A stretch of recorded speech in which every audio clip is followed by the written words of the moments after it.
أقل بكثير من الأم اللي ما حاولتش ترضع طبيعي في الأيام الأولى بعد الولادة.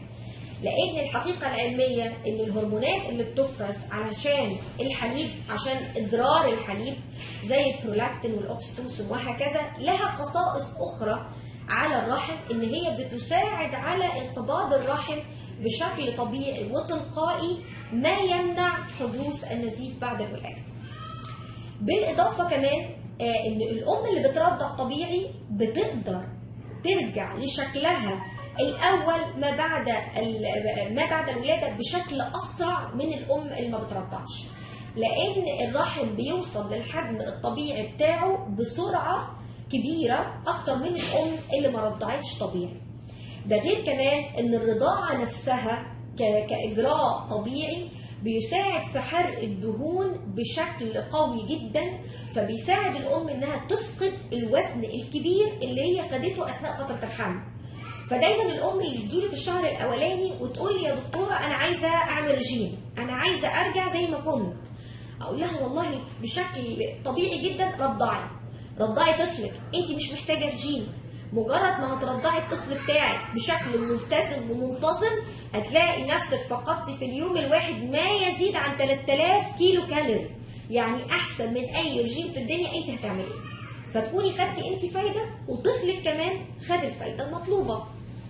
وجد كمان، ودي أعتقد معلومة كلنا عارفينها، إن الأم اللي بترضع طبيعي أقل عرضة بكثير للإصابة بسرطان الثدي أكتر من الأم اللي أهملت الرضاعة الطبيعية.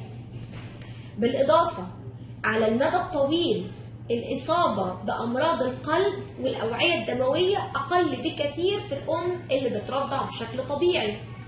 حتى إن الإصابة بالتهابات المفاصل برضو الأم التي ترضع بشكل طبيعي بتكون عندها حماية طبيعية منها بشكل كبير. يمكن دي نبذة صغيرة من الفوائد اللي انت هتقدري تحصلي عليها لو رضعتي ابنك بشكل طبيعي. وبالتالي انا كده اكون يعني اختصرت الموضوع، بحيث ان كل ام تبقى عارفة ان شاء الله لما تتوفق في الرضاعة الطبيعي هي بتاخد فايدة لنفسها وبتاخد فايدة لطفلها، تجعلنا كلنا حريصين ان احنا نكمل الرضاعة الطبيعية لطفلنا في السنة الأولانية والسنة الثانية بإذن الله.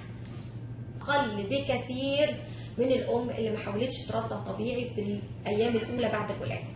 لأن الحقيقة العلمية إن الهرمونات اللي بتفرز علشان الحليب، عشان إدرار الحليب زي البرولاكتين والأوكسيتوسين وهكذا، لها خصائص أخرى على الرحم، إن هي بتساعد على انقباض الرحم بشكل طبيعي وتلقائي، ما يمنع حدوث النزيف بعد الولادة.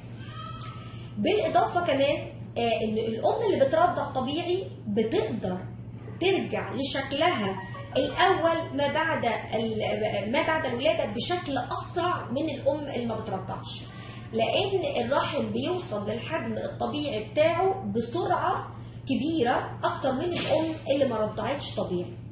ده غير كمان إن الرضاعة نفسها كإجراء طبيعي بيساعد في حرق الدهون بشكل قوي جدا، فبيساعد الأم إنها تفقد الوزن الكبير اللي هي خدته أثناء فترة الحمل. فدايما الأم اللي تجيلي في الشهر الأولاني وتقول لي يا دكتورة أنا عايزة أعمل رجيم، أنا عايزة أرجع زي ما كنت، أقول لها والله بشكل طبيعي جدا رضعي طفلك، أنت مش محتاجة رجيم.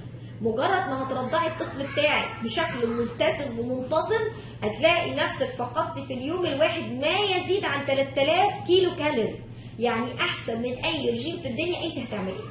فتكوني خدتي أنت فايدة وطفلك كمان خد الفايدة المطلوبة.